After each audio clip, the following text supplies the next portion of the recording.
You are listening to KC Sports Network, the #1 podcast network for today's Kansas City sports fans. With former players from your favorite teams, informed perspectives, and former insiders, this is the place for you. KC Sports Network is proudly presented by Emprise Bank, your partner in possible.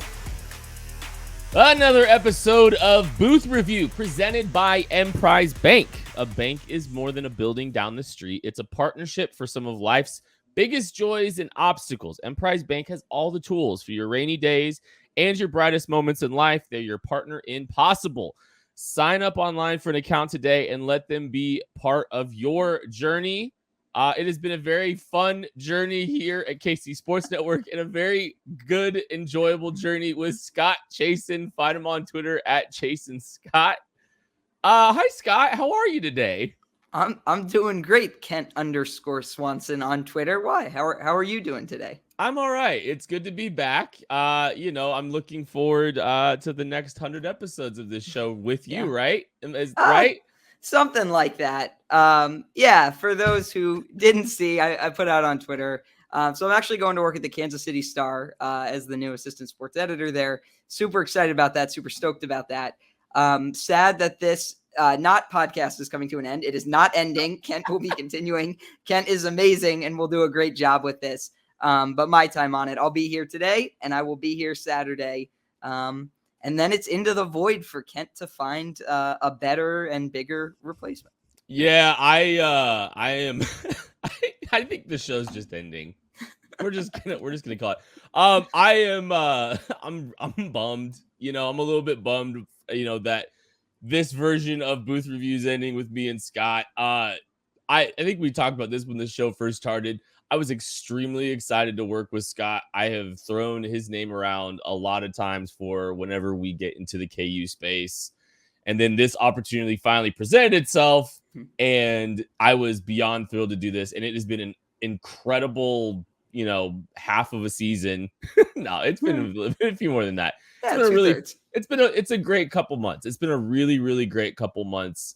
I am thrilled for Scott, and I'm really glad he's back in the sports media space as an assistant editor, right? Yep. So, I am. I'm sad that this version of the show is ending. Very happy for him.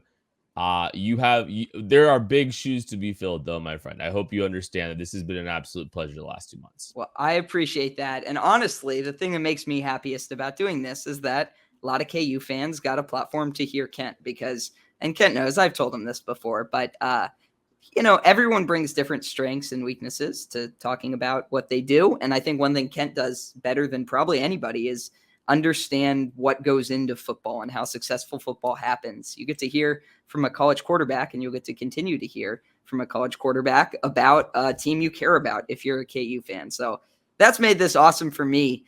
And Kent, we've got a lot of topics today. We're not going to get to all of them because we never have in the history of this show. I think so. We've had this rundown for this show, and I think there's stuff from like week 1 that we still just never even touched on. Yeah, I stopped updating it after a while because I was like, we'll just talk. But I have a few topics today that I think people are going to be interested in. Some injury stuff, some bye week stuff, some betting stuff, offseason transfer portal. So a lot of topics, lots of things to get to. Very first thing I'm interested in is what this bye week does for Kansas, especially health-wise. And I think the 3 guys on the roster you think about when it comes to health right now, Jalen Daniels, Kobe Bryant, and Lonnie Phelps.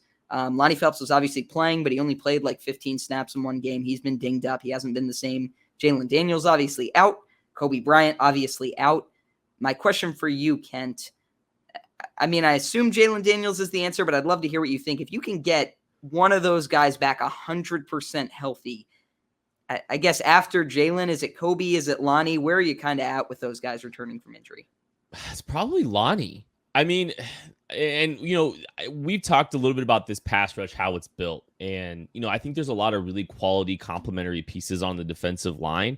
But KU doesn't have a ton of guys that can just pin their ears back and affect the quarterback at a really high clip. Lonnie Phelps has been that guy, especially when healthy. He's shown to be a guy that can really disrupt a game. You talk about it all the time, is maybe it's not always the stats, but him disrupting and changing the game plan a little bit. I think Lonnie Phelps is the guy that does that the most on the defensive side of the ball. And Kobe Bryant's been good too, but Lonnie Phelps, I think, has been, he's shown some very high-end disruptive ability. And KU needs that. He's been in the center of some of their, wins at this point in the season. And I think, to get him back close to 100% would be incredible. And if he's, feeling really good, that could be a really big thing for a massive game here against Oklahoma State on Saturday. Yeah, well, and I think back to something Brian Borland said this week, just talking to media, where he's talking about, well, what the defense has done well, what they haven't. And he said, well, at least we're multiple, right? That KU's defense can do a bunch of different things. To do that, though, you have to have a good pass rush, because I don't think you can be multiple. For example, if you're, you rush with 3, 4, 5 and you aren't getting there, if you have to blitz to get any pressure on a quarterback, or conversely, if your cornerbacks aren't holding up, right? And I think the best chance you give them, especially guys who have been a little bit more inconsistent, and candidly, I would put Jacoby Bryant in that category. He's had some very high highs, but he's also been picked on by a few teams this year. I think the best way to do that is to consistently get pressure on a quarterback. I think it changes. There's a reason why, especially like you go to the NFL and who's getting paid the most money. Well, you start with quarterback, and then it goes to that pass rusher, quarterback, and the guy who tackles the quarterback. So I think for KU, I think I'd agree. Like, if you guaranteed me 100% health of one of them the rest of the year, I might actually go with Lonnie Phelps, even though he's still like playing right now. But I think there's just such a huge difference when you can get his burst, when you can get him game wrecking and doing things even away from the line of scrimmage, as compared to just like when that presence isn't there. I feel like you notice it right away. No, you do. I think and we'll probably talk about Oklahoma State's defensive front, and they're big and they're physical and they're athletic, and I think one of the signs that this team still it's clawing out of a difficult situation is they have a lot of guys that they can throw at teams, but I don't know if they have just the most dominant the most dominant front, and you need anything you can get. Lonnie Phelps is definitely a guy that they're going to need moving forward. It was interesting the way you posed that question, though, Scott, talking about 100% healthy, because I come back to like Jalen Daniels, and I believe it's his throwing shoulder that is in, that is still kind of, in question right now. And it's interesting because, I mean, that's a tough one. That's a tough one to come back from. That's a tough one to, recover from, even if you get, close to, we get into that window where it's feasible for him to come back. You said the word 100%, and I'm thinking, I don't know, we don't know how, Jalen Daniels' shoulder is going to respond. Even if he is medically cleared, you don't know if it will respond 100% the way it did prior to the injury. And, like there's some, hey, there's a little potential that he might play this week. And, they're saying he's practicing. I think Andy Kotelnicki used the word bopping around. Yeah. It's going to be interesting if, for one, he's able to meet the timelines that have been kind of, thrown out there. But two, what kind of quarterback you get if he does wind up, playing. Yeah, well, I think that's an important question. And, it's funny, a guy I left off this list that it was more of an oversight than me making a point, but I'm going to turn it into a point. Luke Grimm is another guy, right, who was dinged up, who didn't play in one game. And that was another guy who probably needed this week. I think for me, the Kansas wide receivers have exceeded so much about, against expectations that they haven't necessarily needed him. But at the same time, I mean, he's probably maybe your most reliable wide receiver in terms of just, doing the right thing, being there, making the catch, getting to the sticks, whatever, in terms of that option. Yeah, but you pose a good question with Jalen, because that's something I think a lot of people don't consider a lot of the time. And sort of the test case of this year is like Kai Thomas. Like Kai Thomas is cleared. Kai Thomas is available. Kai Thomas can play. And yet you just see like there's something missing a lot of the time. It's not always on him. Sometimes it's blocking. Maybe it's burst. Maybe it's confidence, right? That's a whole nother part of injuries. Do you trust it? Are you going to make that same cut? If Jalen Daniels is playing at 90%, let's throw out there later in the season, is he going to feel the same way about taking all those hits? Is he going to want to keep the ball as much? Does that affect, is it in your head? I think all that stuff lowers the ceiling, and it makes it a lot more likely that a guy like Jason Bean would continue to go, even though I think we both agree that Jalen Daniels is the better player. Yeah, Obviously. yeah, he is. And I don't want to disparage Jason Bean either. But you're talking about, Luke Grimm, one of the points I was thinking about is I think about that catch on that tightrope catch against TCU where, it was a decently placed football. It wasn't a perfectly placed football, and it forced an adjustment from Luke Grimm to make on a Jason Bean throw. And he helped his quarterback out in a big way. I think about that, and there was a little bit of that in that big game that Jason Bean had.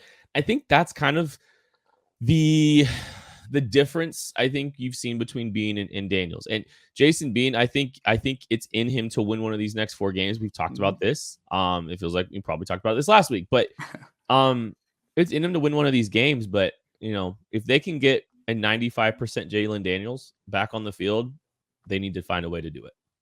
Yeah, for sure. Ken, I want to ask you about this game. First, I think we should throw it to a break here.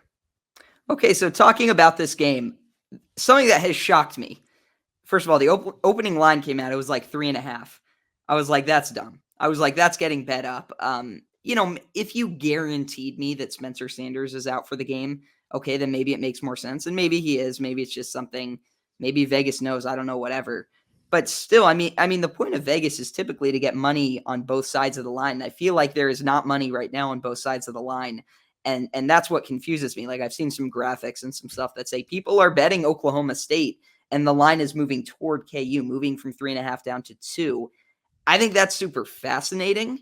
I don't know what that means. And this is as a guy who last week said, I kind of think KU is going to beat Oklahoma State this week. So that's kind of blowing my mind right now. But what do you think of that from a matchup perspective? And do you think KU maybe has the offensive firepower to hang some points on the Cowboys?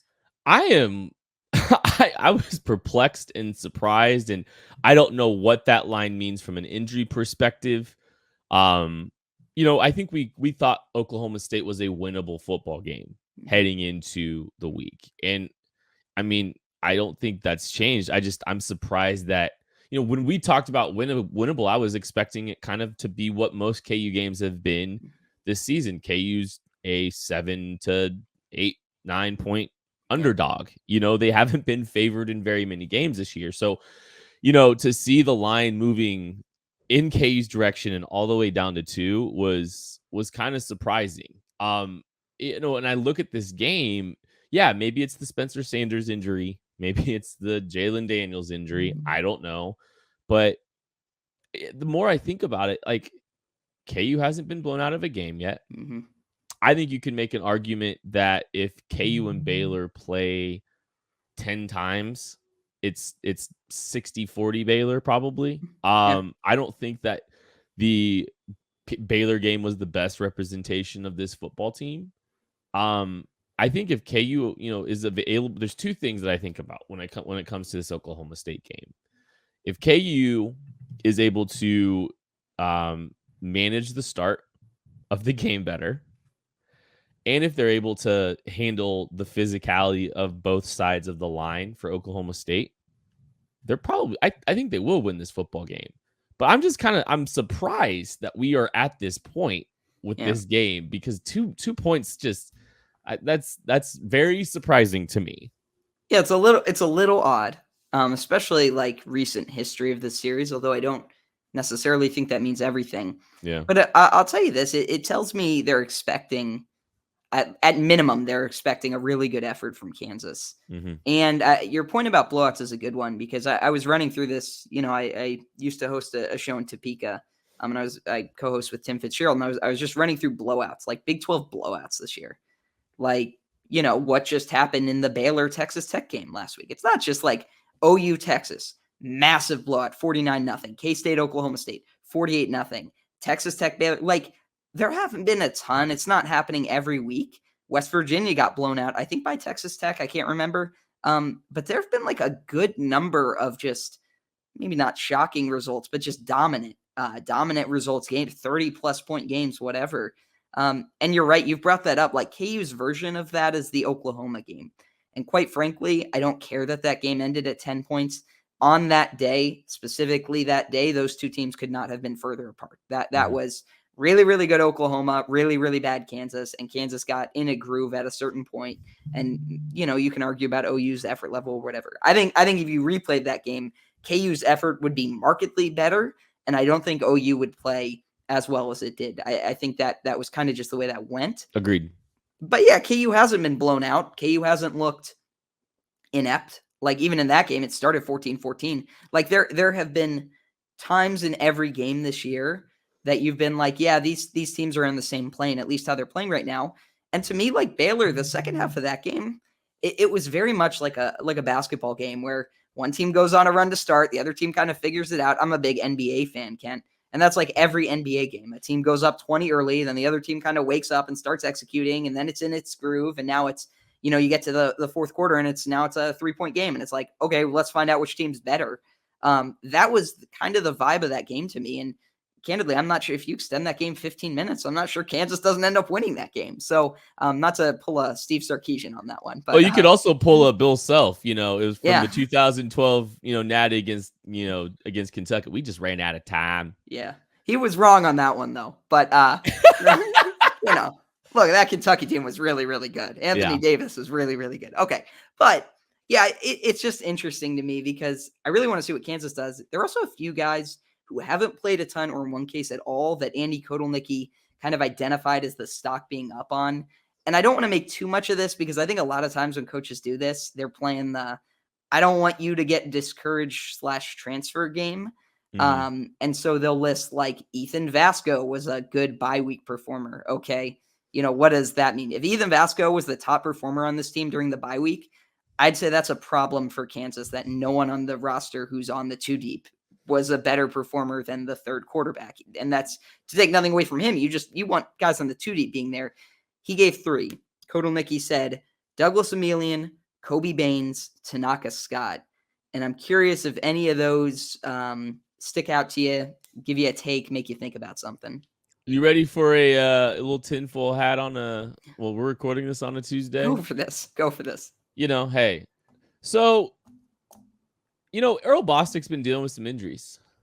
This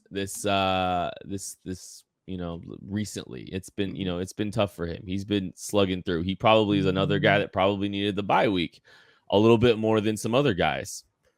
I wonder if maybe Kobe Baines got an extended look at the left tackle position. I wonder, because I think Kobe Baines is a guy that has the measurables to play tackle. He's played tackle. I believe he's recruited as a tackle. I kind of wonder if maybe they got some looks at him, from him at left tackle. And they really liked what they saw, or they were very encouraged by what they saw when they put him over there, just because, this is an opportunity to shake up potentially shake up the depth chart a little bit. Kobe Baines is, had to kind of play behind the 8 ball a little bit, was a late transfer, a late addition to this roster. This gives him a chance to catch his breath a little bit.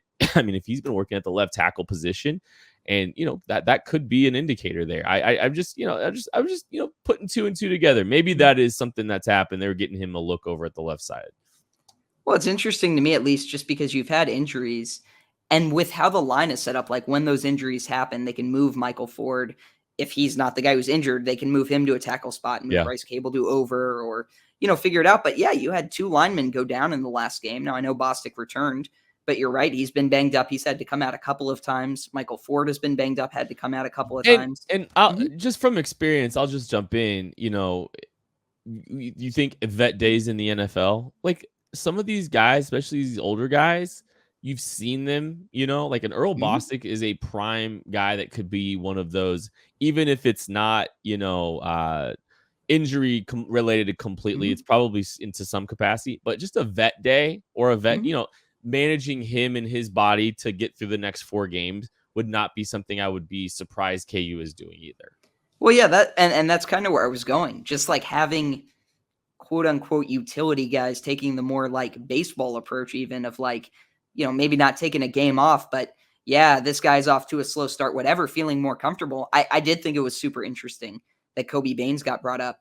The receiver inclusions, Doug Emilian, Tanaka Scott. I think he also mentioned someone mentioned Kevin Terry. To me, I'm less confident in those guys seeing a big role, especially with Trevor Wilson back. I think Trevor Wilson's use immediately tells you where they view him in this program and that he already has some trust there. So, I don't know. It wouldn't shock me. Maybe that's more of a future thing because I think Tanaka Scott specifically could turn into a really good football player. I don't know that I'm expecting a ton more from either of them, especially if Luke Grimm is back and healthy. I think it's just both of those have defined traits and roles that they are utilized in already.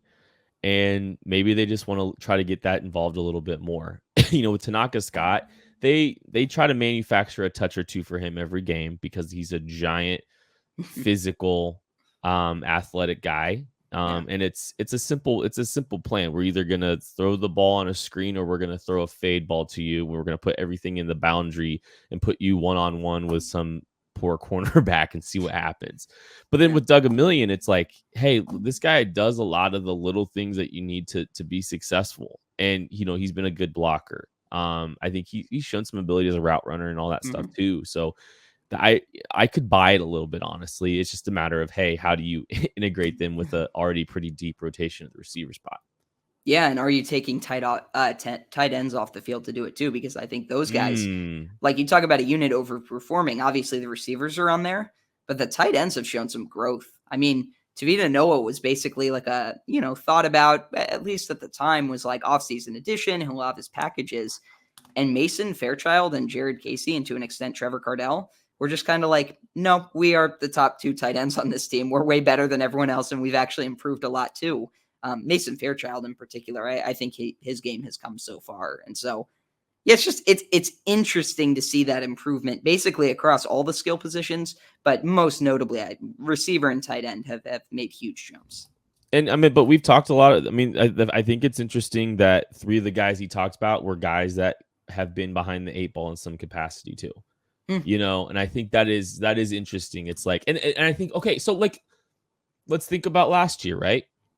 KU's entire team got off to a slow start, and this coaching staff didn't get their chance to have their hands on these guys until August. That's the case for Kobe Baines and Doug Emillion. Tanaka Scott he was in trouble for a stretch. And so, I mean, they've all had some adversity since August. So there might be some validity to it. I don't know. Like you could, that this could have been a chance for them to get a shot. And they're healthy. These guys haven't played a big role. Sometimes that really matters late in the season too, is, that's where your depth's tested, because some guys, they're probably a little bit more fresh than a Luke Grimm. Yeah. That's actually a great point. That they literally all were behind the 8 ball in some case. I mean, Tanaka Scott suspended a game, the other 2 showing up late. I also think that's part of why, and we can talk about this too, what makes a recent transfer addition for KU so intriguing, because this is a guy who will get time with the program. Let's talk about it after a break. Okay, so Logan Brown, tackle transfer from Wisconsin. Kent, if we ranked KU's transfer portal needs this offseason, I mean, left tackle, losing Earl Bostic, that's got to be way up there. And maybe they feel like they have the pieces, on the line in the program, whatever. But you've also seen, Bryce Cabledew has been the guy to move over when they need a left tackle fill in. I think this is a huge addition potentially, because you do get this offseason to work with this guy potentially if he makes it to campus. That's always, with transfers, that's always the question. I remember a time under the last regime where KU was pretty confident it was getting a quarterback. And then that quarterback sure did not end up coming to Kansas, and I think ended up going to Arkansas. So you can be frank about this. Sorry, you can be franks about this. Yeah, you can be frank about this. Yeah, but no. So I think it's a huge deal, and yeah, I think that's Kent. You said this. I'm stealing your point, so I'll let you make it. But that's one of the biggest question marks answered for this KU team potentially. I love that KU might have their biggest 2023 question mark answered in October of 2022. And I'm glad it hit October, because it hit just under the wire of October. It makes the point just sound all that much better. But yeah, I was able to acquire some Logan Brown tape playing the left tackle position against Ohio State. You ever heard of him? So he played left tackle that game. I think it was one of the few, I think he might have been the only game he played left tackle at Wisconsin in a start. I think he started 2 at right tackle, played 1 at left tackle. And, I know he comes in with the 5-star accolades. he looked capable. He looked like a guy that can come in and play immediately at the position. I don't know if I see former 5-star pedigree in what this version of him is, but also he's going to have a year with Matt, or almost a year with Matt Gildersleeve in Kansas if he does ultimately come here, which I think could potentially do wonders for him. The way Wisconsin builds their offensive linemen is a little different than how KU will. So maybe you can help him gain a little bit more flexibility, a little bit more balance, a little bit more strength through his core. But I think this is a guy that is very much in the mix to be that left tackle. And I think he might have 2 years of eligibility. He could be the guy that, he might be the only essentially player that they have to replace on the offensive side of the ball, and having it solved already could be huge for this football team. Yeah, well, I think a few things stand out to me. Number one is, and I made this point with the Chiefs. The Chiefs got a wide receiver. I'm blanking on the name right now. You probably know. But this offseason, a guy who was like an injury thing, potential first-round talent, but injuries kind of derailed Justin Ross. Yes, thank you. Yeah. Yes. And at the time, the point I made was that like people were viewing it as a lottery ticket for the Chiefs. And I was like, you're looking at that the wrong way. The bigger point is that this guy could probably go to any team. And like, yes, the Chiefs have the best quarterback in the NFL. They have Patrick Mahomes. Like, no duh. Of course, you would want to go play there, but it still has to happen, right? There are a lot of good quarterbacks. There are a lot of good teams. Lots of teams get free agents, lots of great markets, lots of places to go. And when the Chiefs end up with a guy like that, you feel pretty good. Like you feel like, okay, this guy wanted to come and join what was obviously such a great situation. And that's kind of what's going on here a little bit when it comes to Logan Brown. Like Logan Brown had other visits, other places that he was going to check out. And then at least for now decided, hey, I've seen enough from a Kansas team that's integrating a lot of transfers that started the year 5-0, that's still 5-3, right? Like the season is not over. I think a lot of people, because of the fear of Kansas going 5-7, are already kind of viewing this like a 5-7 team. And even if they do end up like in a snapshot right now, Kansas is above 500. Kansas is a very, very good football team. And Kansas has a really, really good instructor coaching offensive line and coaches who know how to put the offensive line in the best position to make plays. One thing I read off his 24/7 sports scouting report done by Alan True. And Alan is a guy I trust. I worked with him. I know him very well. We've talked on the phone about a number of prospects at a number of different positions. But he is a good evaluator at every spot, but close to the line of scrimmage. And one of the things he mentioned is that all the tools are there. Frame, height, length, ability to add weight. He likes his bend. He likes his flexibility. He likes his quickness. But he talked about being a little bit more raw in pass pro. He's got it sounds like he's got the size, he's got the tools. Now he needs to work with someone who can bring the most out of him. And Ken, it kind of sounds like that's in line with what you're saying, that you get him with the right coaches, both strength coaches and then obviously instructional coaches on the offensive line. I think that gives you the chance to get the most out of a guy like that. And I think KU's infrastructure is such that if you bring that guy saying, hey, you're probably going to be the left tackle if you do what you need to do. I know they don't like to promise that. Sometimes you have to. That gives you a chance to have a really good left tackle. Yeah, and I wouldn't be stunned if they took a few pounds off him. And they can do everything that they want to do as a team with him playing at 305. Mm-hmm. And I think that there's some stuff linearly that he's very good. I think he's a very easy climber to the second level. So he can work up to the second level pretty easily.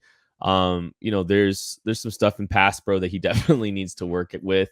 He does struggle a little bit with his lower half. He's kind of a higher cut guy, I think. So there's some stuff there, but you've got to like the kind of prospect. You don't find those kind of guys, especially guys that should be able to play immediately very often. And I think that's a big get for KU, just to have, if they get him on campus, that's a huge guy to just have, if you've got enough there, you've got, and if Kobe Baines too steps up here, you're looking to push Bryce Cable to potentially too, or both of those guys are competing for the left tackle position. I do want to some commentary here. Shout out, I think Bryson Stricker had some commentary on the left tackle on Logan Brown's situation. I believe he said they did. I think he kind of shut down some of his other visits. Yeah. After visiting and so I just make sure to give him credit, 'cause I'm pretty sure he's the guy that had that from what I bread. So I don't know if you saw it anywhere else, but I was just going to make sure to shout him out. But yeah, no, I'm excited about Logan Brown. It's just, I can't wait to see where this team goes with the transfer portal moving forward too. And I think what they've done and the infrastructure they have, Scott Aligo, I think he's come up nails on a lot of these kids in the play, the player evaluation stuff too. And I think Logan Brown's just another guy that's going to potentially make them look really good. Yeah, along those lines, offseason transfer portal needs. Now, assuming you have addressed your tackle spot, what positions jump out to you right now?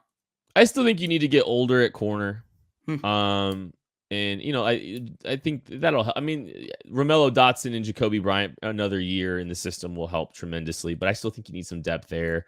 And then defensive line. Yeah. I mean, I'd throw a lot of numbers at the defensive line, try to get a little bit better along the interior. Now, I think Tommy Dunn's look good. I think you got Caleb Taylor back. You still got plenty of guys, but you're looking at losing Eddie Wilson and Malcolm Lee, and who knows with Lonnie Phelps. I would anticipate he's back. But, you never know. Maybe test the waters of the NFL. Who knows? But I think they need to add more defensive line depth, and offensive line depth, and it would be. Here's something: a trump card receiver would not be something if there's like a big playmaker out there, be worth monitoring as well. Yeah, I think so. Defensive line though is the one that sticks out to me.